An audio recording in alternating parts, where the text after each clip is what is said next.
इन तस्वीरों को देखिए। पानी की उफान मारती लहरें और चारों तरफ जलमग्न घर गवाही है उस बात के कि पहाड़ों पर स्थिति अभी भी गंभीर बनी हुई है। ये दिल दहला देने वाली तस्वीरें रुद्रप्रयाग की हैं, जहां सभी नदियां अपने रौद्र रूप में बह रही हैं।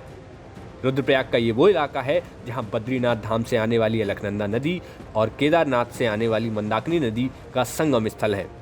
पहाड़ों पर लगातार हो रही बारिश के कारण जलस्तर इतना बढ़ गया है कि मुख्य घाट पर बनी 20 फुट ऊंची शिव मूर्ति पूरी तरह अब डूब चुकी है। ये संगम है मंदाकिनी नदी और अलकनंदा नदी का।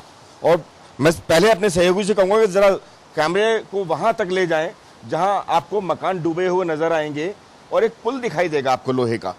ये पुल इस छोर से इस छोर, यानी कि यहां जो रहने वाले लोग हैं उन परिवारों को इस छोर पर रहने वाले परिवारों से जोड़ने का एकमात्र साधन भर है। लेकिन पुल की हालात इस समय कैसे हैं ये आपको बिल्कुल सामने सामने दिखाई देगा, क्योंकि किस तरीके से पुल पूरी तरह से लोहे का डूबा हुआ है और साथ ही वो घर दिखाई देगा जो पूरी तरह से पानी में समाहित है। अब जरा थोड़ा सा अगर हम इस तरफ आए जहां पर एक पीले रंग की बिल्डिंग दिखाई देगी और साथ ही एक नीले रंग का बोर्ड दिखाई देगा। अगर बोर्ड को ध्यान से देखें, ये जरूरी है बताना, क्योंकि ये मशहूर शिव मूर्ति के ऊपर बना हुआ बोर्ड है। शिव मूर्ति 20 फुट की शिव मूर्ति है और अगर नदी तल से अगर हम बात करें तो नदी तल से तकरीबन 25 सीढ़ियां ऊपर जाती हैं प्लेटफॉर्म पर और वहां घाट के बाद से तब इस मूर्ति की शुरुआत होती है। तो अगर आप देखें तो इस हिसाब से अगर हम माने तो तकरीबन 40 से 45 फीट पानी इस समय ऊपर चल रहा है। यहाँ तमाम सरकारी बिल्डिंग्स थी जो भी पानी के अंदर है, तमाम घाट थे जो नमामि गंगे के अंतर्गत बनाए गए थे, वो सभी पानी में समाहित हैं। इस तरफ अगर आप देखें तो यहाँ के भी एक एक मंजिला से ज़्यादा घर जो है वो डूबे हुए हैं और साफ ये अंदाज़ा लगाया जा सकता है कि चाहे चमोली का हिस्सा हो या फिर केदारनाथ का हिस्सा, किस कदर ज़बरदस्त बारिश देखने को मिल रही है। नीचे चूंकि हालात खराब हो रहे हैं और यही कारण है कि श्रीनगर से डैम को और टिहरी से डैम के कुछ गेट्स को खोला गया है ताकि पानी को निकाला जा सके। और यही वजह है कि गंगा अपने पूरे खतरे के आवेग में ऋषिकेश और हरिद्वार में बह रही है और ये दिक्कत परेशानी पैदा हो सकती है उन लोगों के लिए जो हरिद्वार के मैदानी क्षेत्रों में रहते हैं, क्योंकि वहाँ निचला हिस्सा जो है वो पूरी तरह से जलमग्न हो जाएगा और ऐसे में मुश्किल में पड़ जाएगी उन लोगों की जान जो गंगा के किनारे तटीय इलाकों में रहते हैं। और ये मुश्किल अब बढ़ने ही वाली है, क्योंकि अभी एक दिन तक बारिश के आसार कम नहीं होंगे। ऐसा मेट डिपार्टमेंट का कहना है कि आज गढ़वाल मंडल में येलो अलर्ट है, तो वहीं दूसरी ओर कुमाऊं मंडल में ऑरेंज अलर्ट घोषित किया गया है। और यह मुश्किल भरा दिन आज का भी है।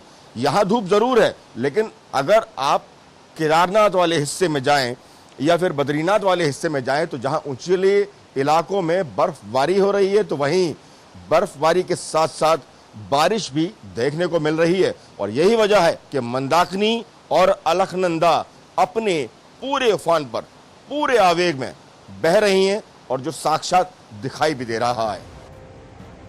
रुद्रप्रयाग के संगम से 145 किलोमीटर का रास्ता तय करके ये नदियां ऋषिकेश और फिर हरिद्वार पहुंचती हैं। इन हालातों में मुश्किल ये है कि हरिद्वार में गंगा पहले ही खतरे के निशान के ऊपर बह रही है, लेकिन केदारनाथ और चमोली में हो रही बारिश के कारण अभी भी खतरा बना हुआ है। और यहाँ से पानी जाने के बाद चुनौती उन मैदानी इलाकों में है जहाँ टिहरी से सीधा पानी अब छोड़ा जा रहा है। अलकनंदा और मंदाकिनी के संगम पर हम यहाँ मौजूद हैं और ये दूसरी मंजिल है जहाँ पर हम खड़े हुए हैं।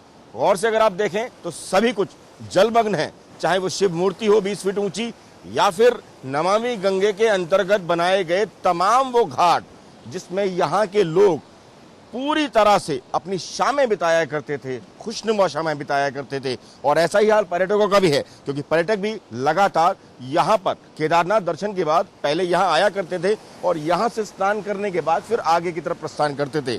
लेकिन आने वाला वक्त अभी और खतरे से भरा हुआ है। मौसम यहाँ जरूर खुला हुआ है, लेकिन चमोली में और केदारनाथ वाले क्षेत्र में लगातार बारिश जारी है और ऐसे में जिस तरीके से पानी बढ़ रहा है वो श्रीनगर और टिहरी डैम तक पहुंच रहा है और यही कारण है कि गेट खोलने पड़े हैं और उसकी वजह से ऋषिकेश और हरिद्वार में गंगा अपने पूरे उफान पर है। खतरे के निशान को पार कर चुकी है गंगा।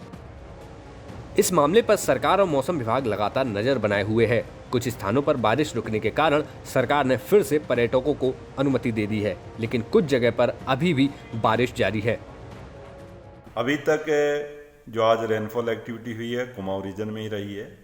थोड़ी बहुत एक्टिविटी जो है एडजॉइनिंग डिस्ट्रिक्ट है गढ़वाल रीजन के उत्तराखंड में जो कुमाऊं रीजन से लगे हुए डिस्ट्रिक्ट्स है जिसमें कि चमोली और पौड़ी आएंगे, तो थोड़ी बारिश उनमें भी रही है। तो हल्की से मध्यम बारिश अनेक जगहों में आज भी जो है जो कुमाऊं रीजन में उसमें मिली है। जहाँ तक भारी बारिश है वो बहुत कम हो गई है। एक दो स्टेशन हैं जहाँ पे कि हैवी रेंस मिली है, जिसमें कि जो चंपावत में एक दो स्टेशन है, इसी तरह नैनीताल डिस्ट्रिक्ट में और अंदर जो है पिथौरागढ़ बागेश्वर डिस्ट्रिक्ट में है। 20 तारीख से अक्टूबर से तो मौसम बिल्कुल साफ हो जाएगा उत्तराखंड में और आगे 8 से 10 दिन जो है कोई भी वेदर सिस्टम अब नहीं है। मौसम साफ रहेगा, दिन में धूप खिलेगी, सुबह शाम थोड़ा ठंडा रहेगा, उत्तर पश्चिमी हवाएं अब प्रिवेल करेंगी, तो थोड़े जो न्यूनतम तापमान है वो 2-3 डिग्री नीचे आ सकते हैं सामान्य से, तो वो चीज़ तो रहेगी। बाकी जो वेदर एक्टिविटी है अब 8 से 10 दिन कुछ भी अब नहीं है। लेकिन साफ है कि ये पानी मैदानी इलाकों में पहुंचकर कहर बरपाएगा। अब तक बारिश के कारण 17 लोग अपनी जान गंवा चुके हैं, लाखों की फसल बर्बाद भी हो चुकी है और कई घरों के नामो निशान मिट चुके हैं। रुद्रप्रयाग से दिलीप सिंह राठौर, यूपी तक।